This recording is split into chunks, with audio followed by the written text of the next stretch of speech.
Biarlah pujian ini sungguh lahir dari kerinduan hati kami yang terdalam. Kami mau mempersiapkan hati kami. Buka telinga, buka hati, buka pikiran kami Tuhan.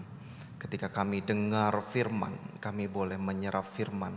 Dan juga kami boleh mencerna dan menghidupi firman itu. Sehingga firman tidak berlalu begitu saja ya Tuhan. Melainkan tertanam di dalam hati kami, mengubahkan hidup kami semakin menjadi serupa kehendak Tuhan saja.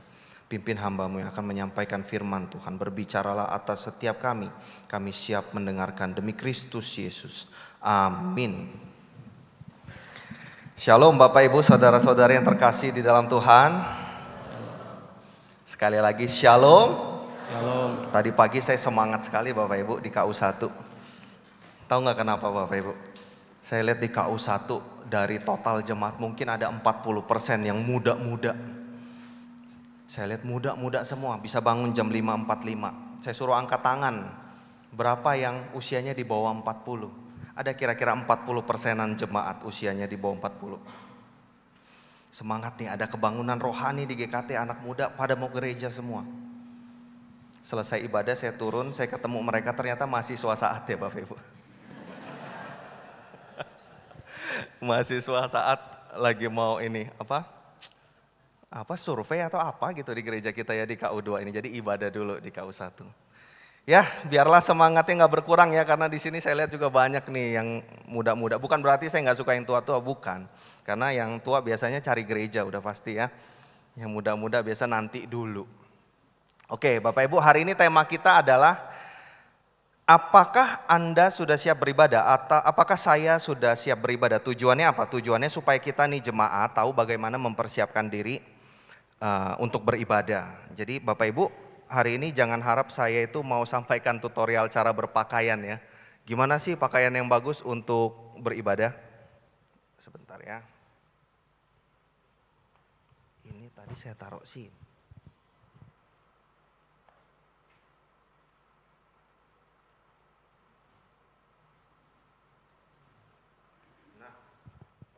Nah, udah dapat ya. Bukan yang mau saya sampaikan tutorial beribadah, pakainya kemeja jangan pakai kaos, pakainya celana bahan jangan pakai celana jeans. Yang laki jangan pakai rok, pakai celana gitu, bukan ya. Tapi kita mau ngomong yang lebih dalam, lebih esensi lagi sehingga kita perlu paham apa itu makna ibadah atau menyembah. Sepanjang bulan ini kan kita udah bahas nih soal ibadah, soal menyembah Tuhan. Nah, beberapa dimensi dalam pengertian atau definisi ibadah yang akan saya sampaikan. Yang pertama itu ibadah itu ada unsur pengagungan atau pemujaan. Ada unsur juga ketundukan di sana. Ketundukan kepada siapa? Kepada Allah, kepada pencipta. Kemudian ada dimensi pelayanan, service ya, melayani. Ada dimensi juga ibadah itu bisa dibilang sebagai apa sih? Pengorbanan, persembahan, penyembahan. Jadi Bapak Ibu, kalau kita rangkumkan dari semua definisi ini, ibadah itu artinya melibatkan sikap hati dalam maupun tindakan nyata. Jadi keutuhan kita sebagai manusia, ibadah itu melibatkan badan kita, pikiran kita, dan juga hati jiwa kita. Nah, pertanyaannya begini. Kalau begitu, kalau ibadah itu adalah melibatkan keseluruhan hidup kita, berarti kan itu menyentuh apa yang paling kita suka, apa yang paling kita cinta, apa yang paling kita damba. Pertanyaannya, saat ini apakah yang paling kita cintai Bapak Ibu? Apakah Tuhan? Kalau iya, coba kita cek ya, ketika kita beribadah nih, durasi kita beribadah mungkin 75 menit ya, atau lama-lamanya 90 menit itu udah gelisah kita itu kalau khotbah, kepanjangan ya. Kita sedang beribadah sungguh-sungguh nggak Bapak Ibu? Atau masih bisa kita sambil kerja yang lain ya. Kita bisa multitasking. Atau kita bisa sambil menyembah Tuhan, memuji Tuhan, dengerin khotbah sambil kita cek kerjaan kita di HP. Kita cek, waduh karyawan hari ini absennya gimana? Pada bagus nggak? Omset bulan ini gimana? Naik atau turun? Aduh mau kasih kerjaan ke pegawai, bos kirim WA. Yang pegawai buka HP, oh ada kerjaan dari bos, jadi dalam satu ruangan ibadah saling WA-WA-an ya. Bisa nggak kita beribadah, sungguh-sungguh beribadah di waktu yang singkat ini ya, 90 menit. Atau sambil kita sambil kerja yang lain. Nah sebaliknya, waktu kita kerja, selesai hari Minggu nih, kerja sampai Sabtu. Bisa nggak atau pernah nggak kita itu ketika kerja kita sambil baca Alkitab gitu? Atau sambil dengar khotbah di media apapun gitu ya. Mungkin ada juga di antara setiap itu. Jadi pertanyaannya kan gini, kita itu cintanya sama siapa? Kita itu mengasihi siapa dan mengasihi apa, itulah penyembahan kita. Dan itu yang akan kita persiapkan sebenarnya, bagaimana mempersiapkan diri dalam beribadah. Saya mau ajak setiap kita buka Alkitab kita Bapak Ibu. Hari ini kita mau belajar dari pesan firman Tuhan di Yesaya 1. Yesaya 1 10 sampai 20 ya Bapak Ibu ya. Yesaya 1 ayat 10 sampai 20 saya bacain buat setiap kita, Bapak Ibu Saudara-saudari boleh menyimak. Ibadah sejati judulnya. Dengarlah firman Tuhan hai pemimpin-pemimpin Sodom. Pasanglah telinga pada pengajaran Allah kita hai rakyat Gomora. Apa gunanya bagiku korbanmu yang banyak-banyak firman Tuhan. Aku sudah jemu dengan korban-korban bakaran berupa domba jantan dan lemak anak lembu yang gemuk. Darah lembu dan anak kambing domba jantan tidak kusukai.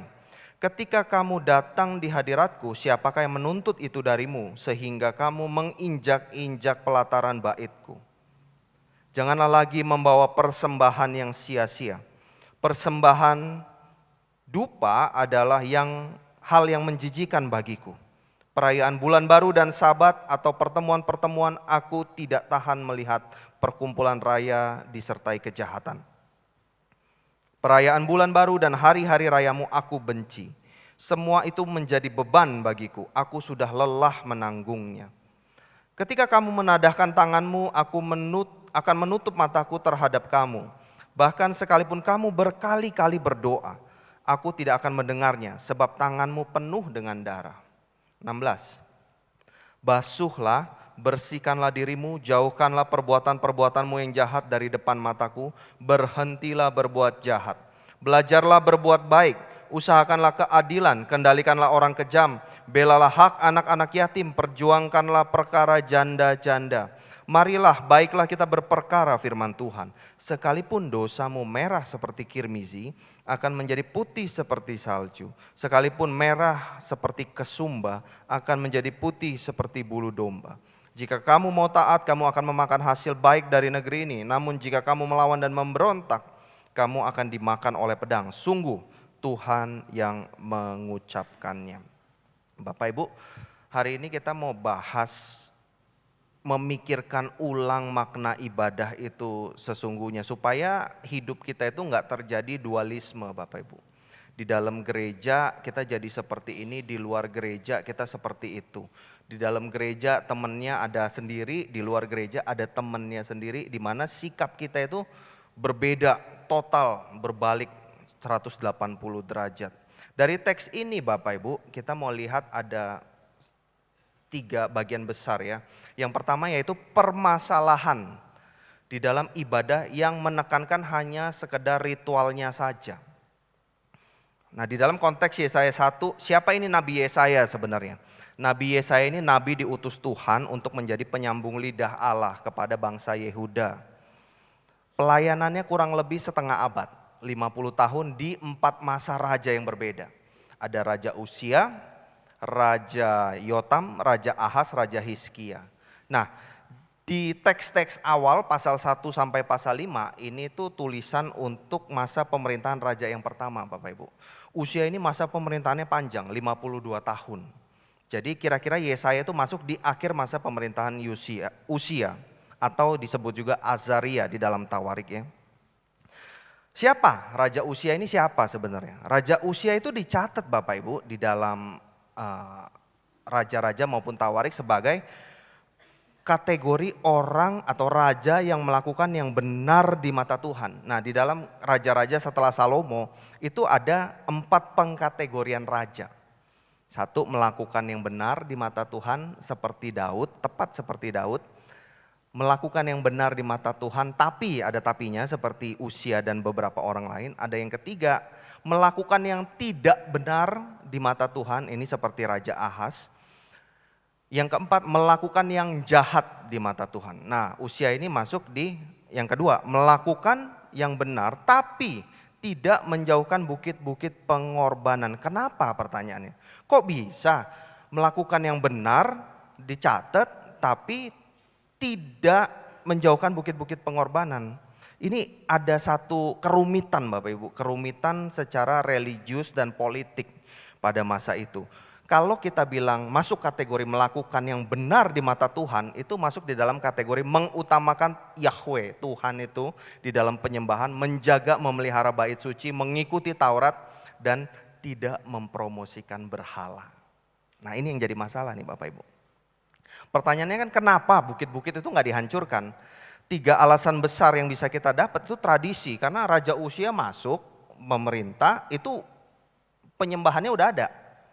Sehingga dia nggak bisa hancurkan karena mungkin perlu reformasi yang besar-besaran. Kedua, ini yang lebih masuk akal, kedua dan ketiga, politik Bapak Ibu. Kalau bukit-bukit penyembahan yang udah ada dari zaman dulu itu kita hancurkan, itu potensi menimbulkan ketidakpuasan di rakyat, akan timbul perlawanan sehingga politik dan ekonomi keamanan nggak stabil. Jadi ya udahlah nggak usah dipromosiin lah.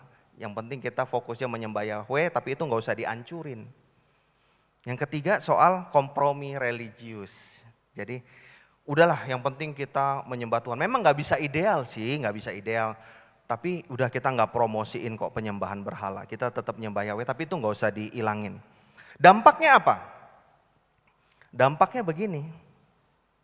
Kondisi kerajaan Yehuda pada masa itu dengan hikmat bijaksana Raja Usia yang melakukan apa yang benar di mata Tuhan tapi tidak menjauhkan. Nih dampaknya. Kekuatan militernya hebat. Ini Bapak Ibu bisa baca di 2 Tawarik 26 ya. Hebat pertahanan, mesin perang, menara-menara. Kemudian pengaruhnya besar. Dia ekspansi teritorial, ngalahin Filistin, bangun kota di Filistin, memperluas pengaruh sampai ke perbatasan Mesir. Infrastruktur bagus, jadi ternak-ternak itu digaliin semua sumur-sumur supaya bisa makan, bangun menara-menara di padang gurun. Pengembangan pertanian besar-besaran, ekonomi kuat karena kerajaan-kerajaan sekelilingnya yang dikalahkan itu harus kasih pajak, kasih upeti. Dan pemerintahannya panjang, 52 tahun Bapak Ibu. Dari sini kita lihat ya Bapak Ibu ya, masa pemerintahan Raja Usia itu makmur, maju, kuat. Tapi ada satu harga yang harus dibayar, yaitu apa? Tuhan itu didukakan. Tuhan sedang didukakan. Itulah kenapa di sini Tuhan melalui Nabi Yesaya tegur bangsa kerajaan selatan itu. Mungkin mereka pikir ya udahlah seimbang lah ya. Persembahan kita lakukan sesuai dengan Taurat tuh di ayat 11 sampai titik koma diikutin. Ya udahlah bisa kompromi sedikit lah. Bukit pengorbanan gak usah dijauhin, nanti goyang kerajaan kita, gak bisa. Yang penting kita gak promosiin penyembahan berhala. Mirip gak sama konteks kita hari ini Bapak Ibu?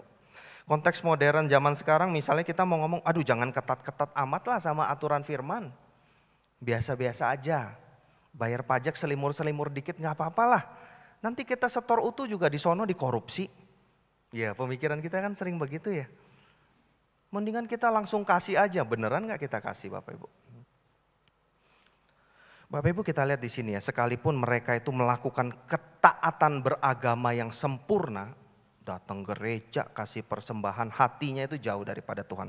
Sehingga ada yang namanya itu tuh, diskoneksi.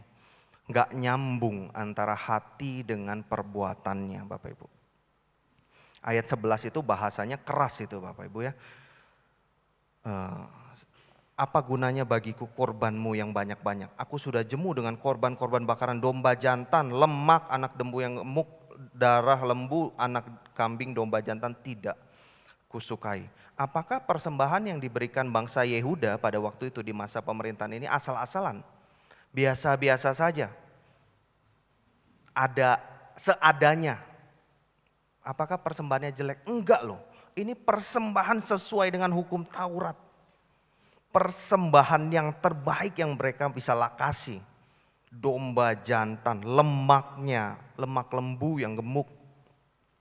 Ini sih nggak asal-asalan Bapak Ibu, tetapi mereka kehilangan makna di balik simbol dari persembahan. Ada nggak nyambung gitu ya. Tindakan penyembahan sama hati itu nggak nyambung. Nah kalau kita yang tadi nyanyi-nyanyi pujian, kita nyanyi keluar kata-katanya, kusiapkan hatiku Tuhan, hatiku itu lagi mau disiapin bener nggak tuh? Tuh cara analisanya ya Bapak Ibu ya. Ayat 15, ayat 15 ngomong gini. Apabila kamu menadahkan tanganmu untuk berdoa, aku memalingkan muka. Sekalipun kamu berkali-kali berdoa, aku nggak dengar sebab tanganmu penuh darah. Kita lihat di sini doa itu kan media komunikasi kita sama Tuhan ya. Bahkan satu-satunya media komunikasi, nggak lahir dari hati yang tulus itu tuh Tuhan nggak mau dengar Bapak Ibu. Ada satu buku Bapak Ibu, Desiring the Kingdom ini judulnya, tulisan dari James Smith. Dia ini adalah teolog ibadah juga filsuf Bapak Ibu. Dia mengangkat sebuah tesis itu begini, bahwa kita itu manusia bukan sekedar makhluk berpikir atau thinking being. Dia bahasanya pakai animal ya, thinking animal. Atau makhluk yang percaya sekedar saya ini digerakkan berdasarkan kepercayaan saya, bukan. Tapi kita itu makhluk yang digerakkan dasarnya itu dari desire, dari cinta, dari kedambaan, dari hasrat. Kita digerakkan oleh apa yang kita cintai, apa yang kita dambakan. Sehingga setiap manusia itu punya yang namanya good life vision. Jadi visi kehidupan baik. Itu setiap orang punya tuh. Dia punya pandangan kehidupan yang ideal, kehidupan yang baik, kehidupan yang menyenangkan menurut dia. Sehingga tindakan-tindakan dia sehari-hari itu digerakkan berdasarkan tujuan itu, berdasarkan kecintaan untuk mencapai ke sana, ke good life itu. Tindakan-tindakan yang berulang itu menjadi sebuah liturgi, menjadi sebuah habit, menjadi sebuah kebiasaan. Nah itu tesis yang dibangun.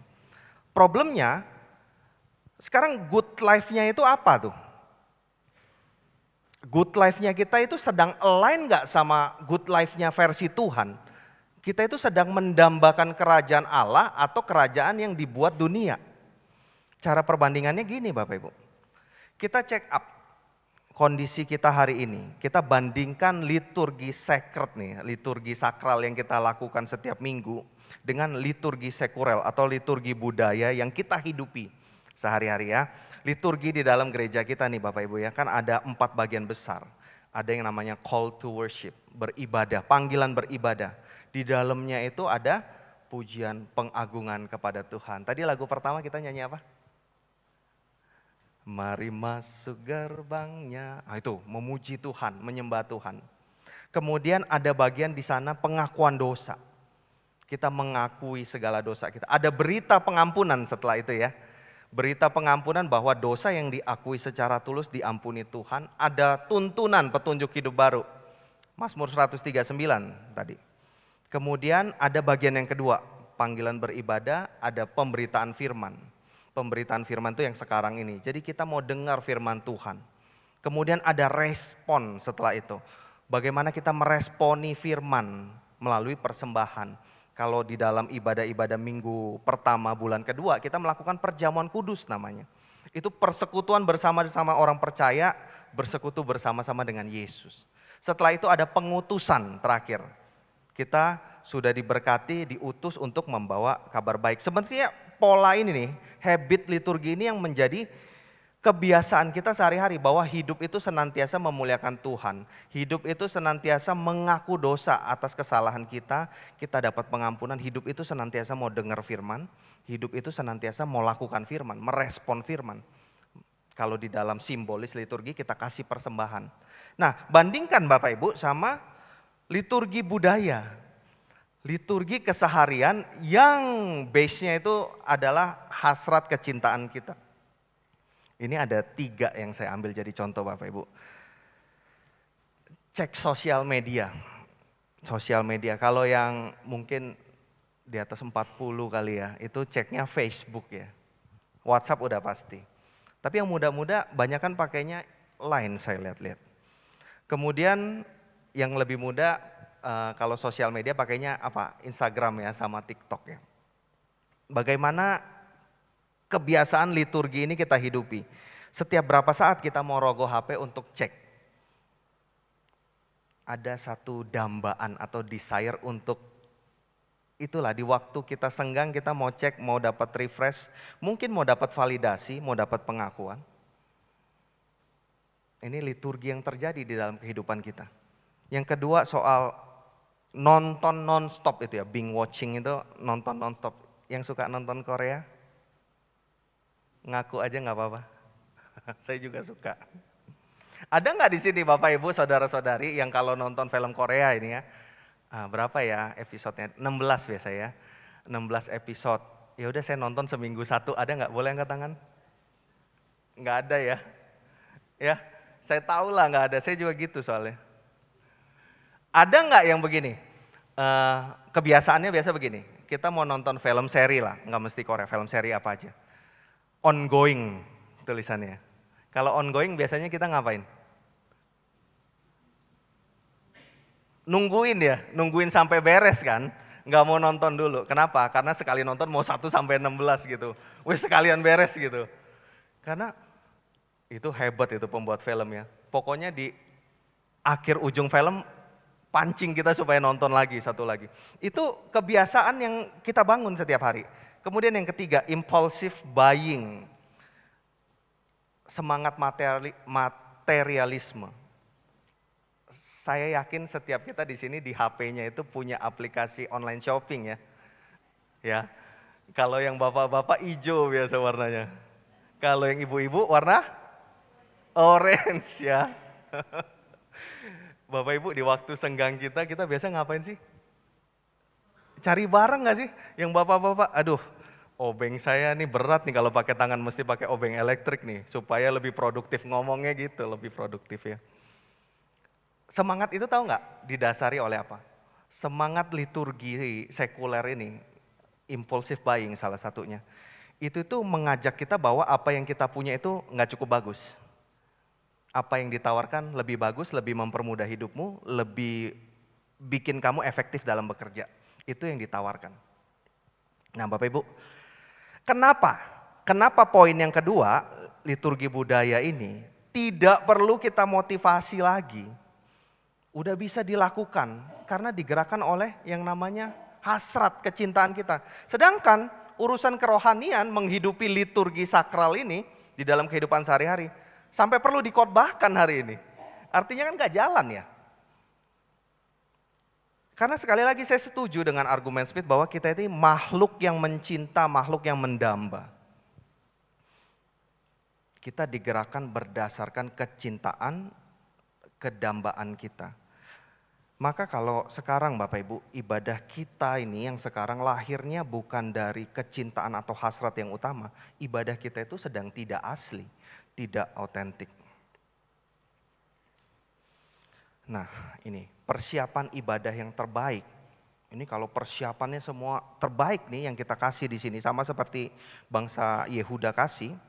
Tapi kita lupa akan kecintaan terhadap objek yang kita sembah, yaitu Allah Tritunggal. Maka kita sedang menipu diri sendiri sebenarnya. Kita itu sedang melakukan penyembahan yang palsu Bapak Ibu Saudara. Kalau John Oswald bilang gini, siapapun diajarin itu bisa perform ritual, bisa menampilkan ritual. Tetapi cuma orang yang hidupnya serupa dengan Tuhan, yang sudah masuk di dalam relasi perubahan hidup, life changing relationship with Him, dengan Tuhan. Itu yang ngerti yang maunya Tuhan itu apa. Siapapun kita bisa melakukan ritual. Tapi hanya orang yang berelasi terikat sama Kristus. Yang ngerti maunya dia itu apa. Sebelum kita masuk ke bagian yang kedua Bapak Ibu. Ini kan problem ya, problem ibadah ritual yang kita jalani. Saya ajak kita berefleksi sejenak Bapak Ibu. Bapak Ibu boleh tulis, boleh ketak-ketik di HP juga ya. Pertanyaan refleksinya begini. Jika ada orang lain mengamati hidup kita nih, mengamati hidup kita selama 1 minggu. 24 jam sehari, 7 hari seminggu. Kira-kira orang itu menilai kita itu sebagai orang yang menyembah Tuhan atau bukan? Nah, itu pertanyaan yang pertama. Yang kedua, kita saat ini merasa atau tidak bahwa kita itu adalah orang yang berbeda ketika ada di gedung gereja dan di luar gedung gereja. Atau kita orang yang sama gitu. Nah, boleh kita refleksikan Bapak Ibu, saya kasih 30 detik ya. Jika orang lain mengamati hidup kita 24 jam 7 hari, itu orang itu akan menilai kita ini orang yang menyembah Tuhan atau enggak. Kita di dalam gereja, di luar gereja, orang yang sama atau bukan?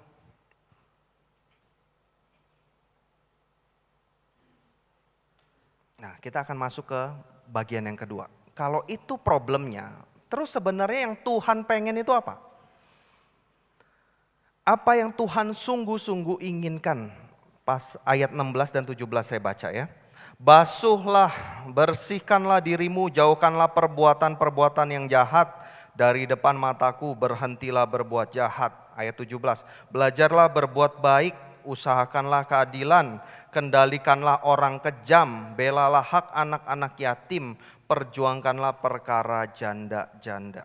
Satu kata aja Bapak Ibu, bertobat, repent. Bertobat artinya ayat 16 itu berhenti berbuat jahat, basuhlah, bersihkanlah, jauhkanlah, berhentilah.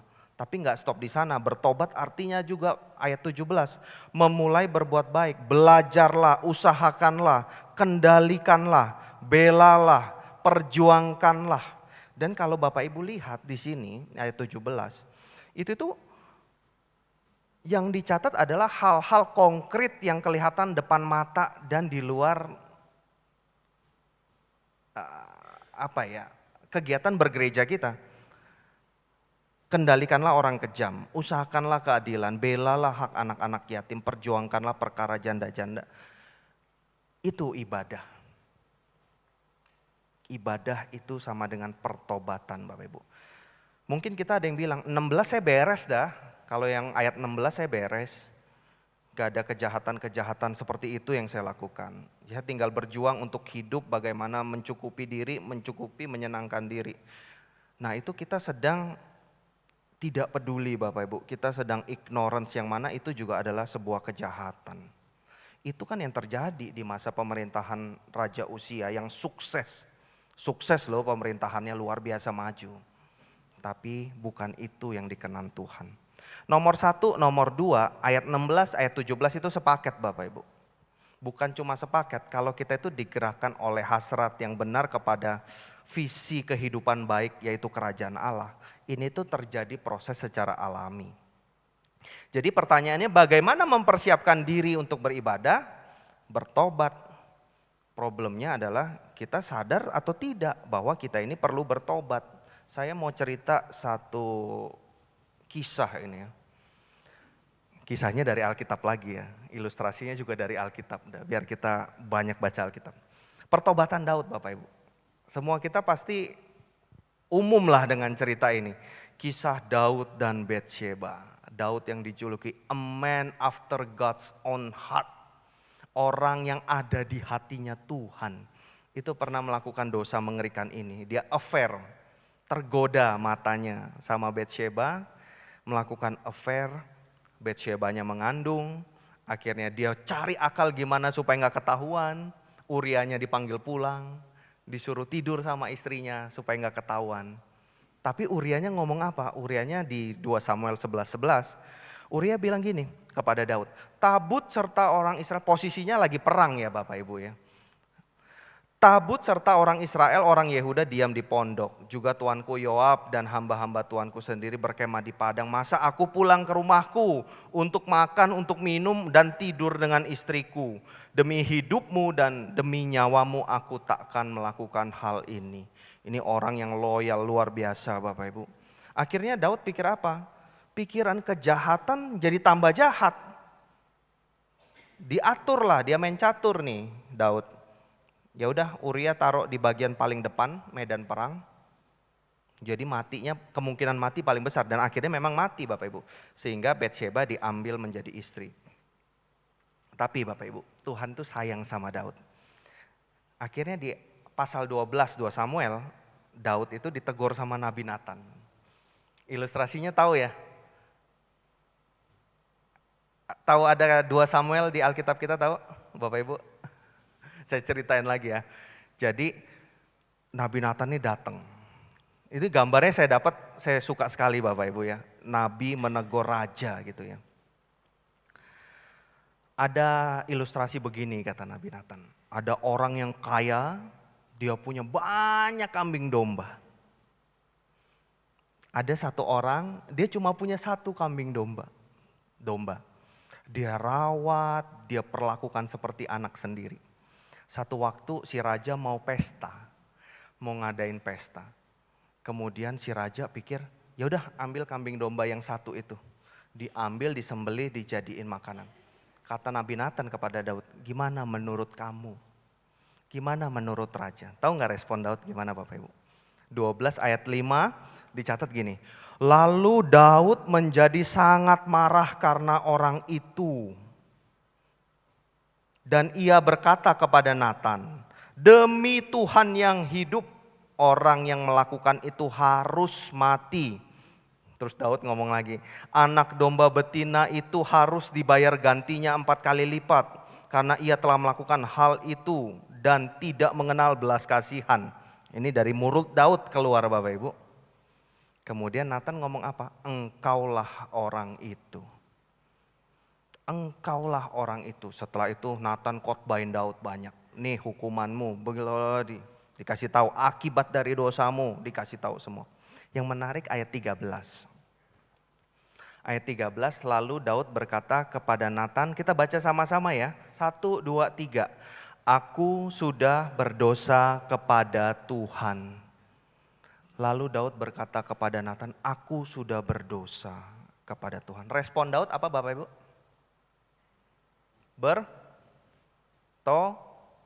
Bertobat. Respon Daud itu bertobat. Udah nggak pakai macam-macam, dia bertobat udah. Kemudian dia tulis pertobatannya di Mazmur 51. Kalau ada waktu baca Mazmur 51. Saya bacain yang ayat 17 aja. Ayat 17, korban sembelihan atau persembahan atau ibadah kepada Allah ialah jiwa yang hancur. Bukan korban-korban domba jantan, lemak lembu yang gemuk, bukan. Jiwa yang hancur, hati yang patah dan remuk, tidak akan kau pandang hina ya Allah. Beberapa penafsir dan teolog itu menyebutkan kalimat ini tuh sebagai, kalau Brueggemann bilang itu ya, ini tuh pemaknaan kembali yang radikal mengenai makna dari persembahan atau ibadah itu. Jadi menginternalisasi apa itu persembahan kepada Tuhan, kemudian lahir dalam tindakan yang nyata. Lewis bilang apa? Ini tuh menyatakan the very purpose of sacrifice. Ini adalah tujuan asali daripada penyembahan kepada Tuhan. Jiwa yang hancur, hati yang patah, hati yang mau senantiasa bertobat Bapak Ibu. Kalau Oswald bilang tindakan religius harus lahir daripada kondisi hati. Jadi bagaimana mempersiapkan diri dalam ibadah? Hidup yang senantiasa bertobat Bapak Ibu. Saya mau ajak setiap kita bandingkan dengan Saul ya. Saul, cepat aja saya bandingkan dengan Saul Bapak Ibu. Ini Saul habis mengalahkan bangsa Amalek ceritanya. Pesannya adalah dari Tuhan melalui Nabi Samuel, bangsa Amalek habisin, tumpas. Supaya kemurnian ini bangsa tetap dijaga. Yang dilakukan Saul apa? Dia sisain Bapak Ibu. Dia sisain lembu yang bagus, terus rajanya gak dibunuh, mestinya dibunuh, tapi dia sisain. Terus Saul gimana meresponnya? Saul tuh di ayat 15, ayat 13, 1 Samuel ya. Samuel bilang, kok saya masih mendengar bunyi kambing domba sampai ke telingaku, itu apa? Saul bilang, oh semuanya itu dibawa dari Amalek sebab Saya mau mempersembahkan korban kepada Tuhan Allahmu, tetapi selebihnya udah kami tumpas kok. Alasannya buat persembahan, manipulatif. Kemudian Samuel marah, akhirnya dia kasih, Saul akan gimana, ditolak sebagai raja. Kemudian ini lo buat persembahan, kata Saul. Kalimat yang baik daripada Samuel bilang gini, kenapa engkau tidak dengar suara Tuhan? Kamu ambil jarahan dan melakukan apa yang jahat di mata Tuhan. Aku mendengar suara Tuhan kok, tapi orang Amalek kutumpas. Tetapi dari rakyat, sekarang dia playing victim. Rakyat yang minta aku bawa, supaya jadi persembahan buat Tuhan. Samuel bilang apa? Apakah Tuhan berkenan kepada korban bakaran dan sembelihan sama seperti kepada mendengarkan suara Tuhan? Sesungguhnya mendengarkan lebih baik daripada korban sembelihan, memperhatikan lebih baik daripada lemak domba-domba jantan. Bapak Ibu bisa baca. Saya simpulkan bahwa di dalam dialog ini Bapak Ibu tercatat 5 kali Saul itu bebal ya, menyangkali kesalahannya. Aku buat persembahan kok kepada Tuhan. Ya udah aku bertobat tapi kamu ikut saya ya pulang ya, supaya aku di mata rakyat tetap bagus. Ya sudah. Alasan terus Bapak Ibu, alasan. Ini kita belajar apa di sini Bapak Ibu? Kalau kita ngaku dosa, ya ngaku dosa aja. Kalau kita ngaku salah kepada Tuhan, ya ngaku salah aja Bapak Ibu. Jangan kebanyakan tapinya. Waduh iya ya aku jatuh di dalam dosa perzinahan, perselingkuhan. Aku ngaku dosa. Ya tapi itu mau gimana lagi ya. Habisnya suamiku atau istriku gak perhatian sama aku. Nah itu alasan Bapak Ibu. Waduh aku gak jujur ya dalam keuangan ya. Aku ngaku salah, aku berdosa. Ya mau gimana lagi, gajiku kecil ya, perusahaan gak memperhatikan aku. Gak bisa begitu. Ngaku dosa itu ya ngaku dosa aja, gak pakai tapi-tapi. Bandingkan sama Daud tadi ya dengan Saul. Jadi hiduplah senantiasa di dalam pertobatan Bapak Ibu. Itulah persiapan ibadah kita. Yang terakhir, janji pemulihan. Waduh tadinya ini tegang semua sekarang ya. Tadinya pikir ke gereja bagaimana persiapan ibadah, ya dapatlah tips-tips tutorial gitu. Datang ibadah lebih pagi, ambil waktu teduh, jangan ngobrol, jangan mainan HP. Dengerin khotbah, nyanyi yang bagus. Tapi firman Tuhan ngomong suruh kita tobat hari ini Bapak Ibu. Bapak Ibu ini penutup ya, berita penghiburan yang daripada Allah sendiri. Kita baca sama-sama ayat 18 ya. Marilah, baiklah kita berperkara firman Tuhan. Sekalipun dosamu merah seperti kirmizi, akan menjadi putih seperti salju. Sekalipun berwarna merah seperti kain kesumba, akan menjadi putih seperti bulu domba. Ini berita baik. Ada pengampunan di balik pertobatan kita. Kalau kita lihat tadi Daud setelah ayat 13 itu, lalu berkatalah Daud kepada Nathan, aku sudah berdosa kepada Tuhan. Setelah titik kalimatnya apa? Kata Nathan kepada Daud, Tuhan telah menyingkirkan dosamu, engkau tidak akan mati. Bapak Ibu, ada pengampunan di balik pertobatan kita.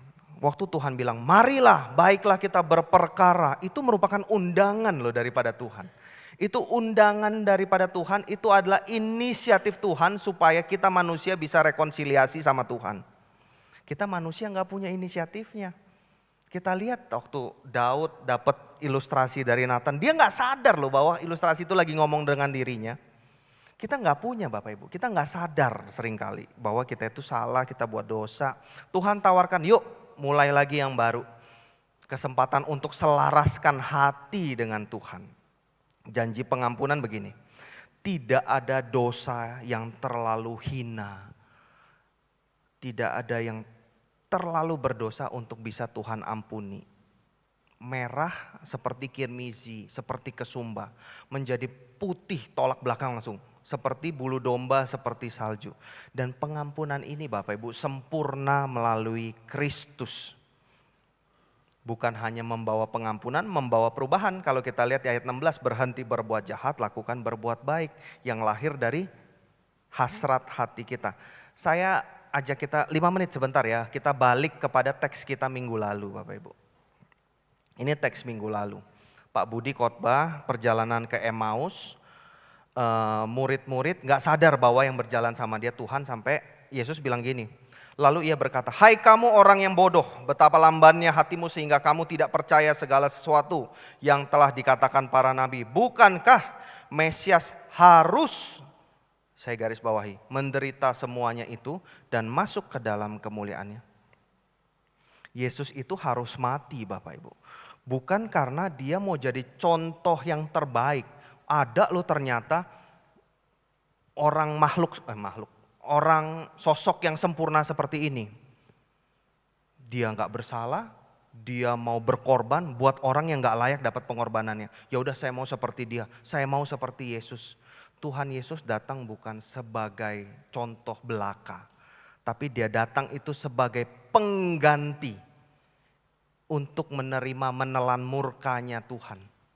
Cuma dia yang bisa. Kenapa Bapak Ibu? Karena kalau kita bertobat melihat Yesus hanya sebagai teladan, kita itu berusaha mengandalkan kemampuan diri untuk bertobat. Yang mana gak mungkin bisa, gak akan pernah cukup perbuatan baik kita. Itulah kenapa dia harus menderita. Tuhan Yesus sendiri bilang, dia harus menderita, harus mati. Supaya substitute, gantiin murka Allah sehingga kita itu dibebaskan daripada penghakiman Bapak Ibu. Sehingga kita bisa bilang bahwa Kristus itu cukup di dalam kehidupanku. Bapak Ibu, kalau selama ini kita pikir ya, ibadah itu ya udah hari Minggu aja, maka kita keliru. Dari sini kita lihat ibadah itu hidup sehari-hari, hidup yang otentik, hidup yang asli di hadapan Tuhan, di hadapan manusia. Dengan pemahaman ini kita bisa jawab bagaimana mempersiapkan diri beribadah adalah sehari-hari kita. Hidup yang senantiasa bertobat itu. Jadi gak ada lagi dualisme.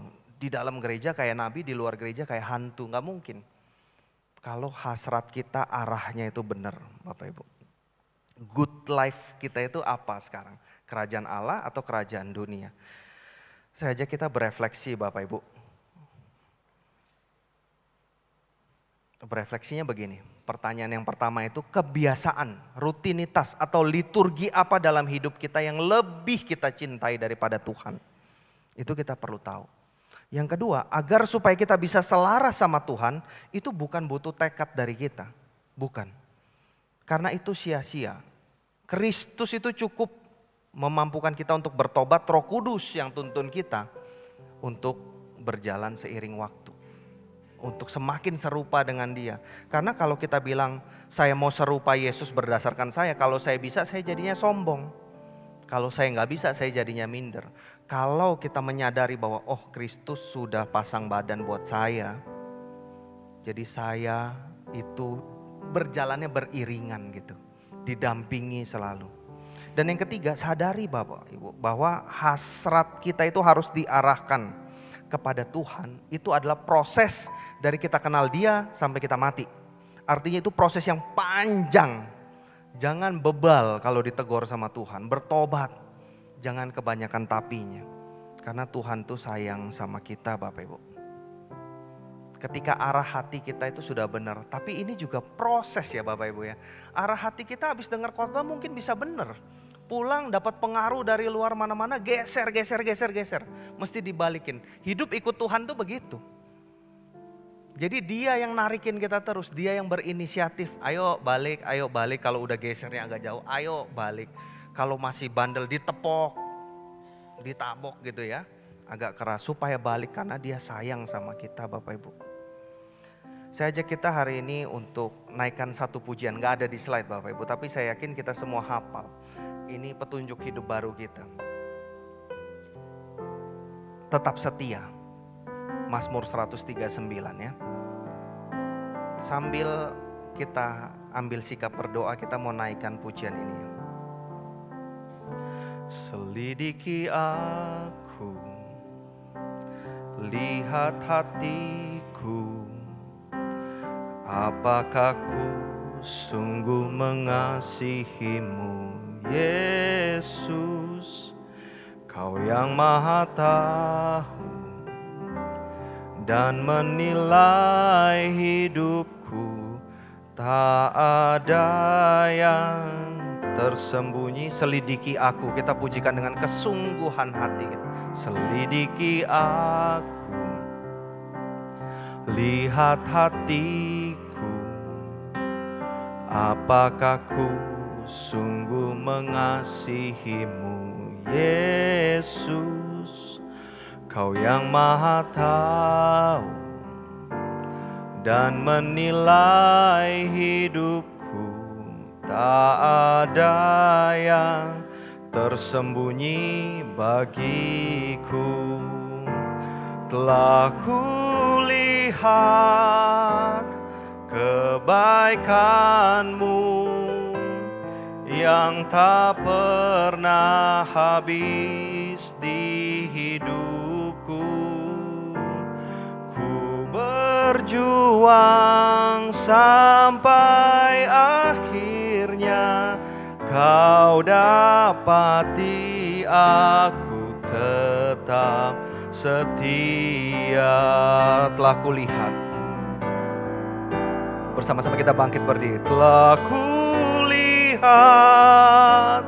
kebaikan-Mu yang tak pernah habis di hidupku. Ku berjuang sampai akhirnya Kau dapati aku tetap. Ku berjuang.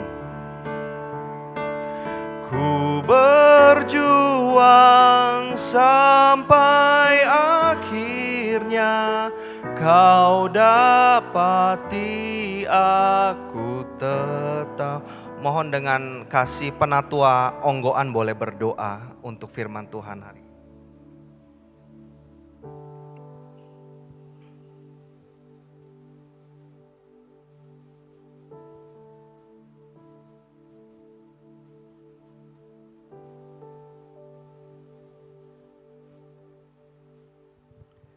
Mari kita satu dalam doa. Sungguh Tuhan, kami mengaku orang yang berdosa, yang selayaknya dihukum. Tetapi Engkau begitu mengasihi kami semua ya Tuhan. Engkau mau datang ke dunia, mengorbankan diri-Mu, mati di atas kayu salib, untuk menebus dosa-dosa kami. Sungguh kami bersyukur Tuhan, kalau pagi ini kami boleh diteguhkan iman kami, untuk boleh sungguh-sungguh percaya, menerima Engkau sebagai Tuhan dan Juru Selamat pribadi kami. Ya Tuhan, kami hanya mau mengandalkan Engkau saja untuk mendapatkan kehidupan yang kekal di dalam Tuhan.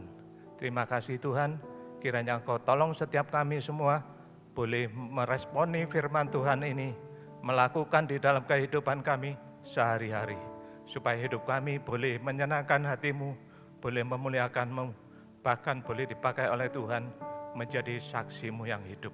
Terima kasih Bapa di dalam surga, inilah doa kami di dalam nama Tuhan Yesus. Kami bersyukur, kami berdoa. Amin.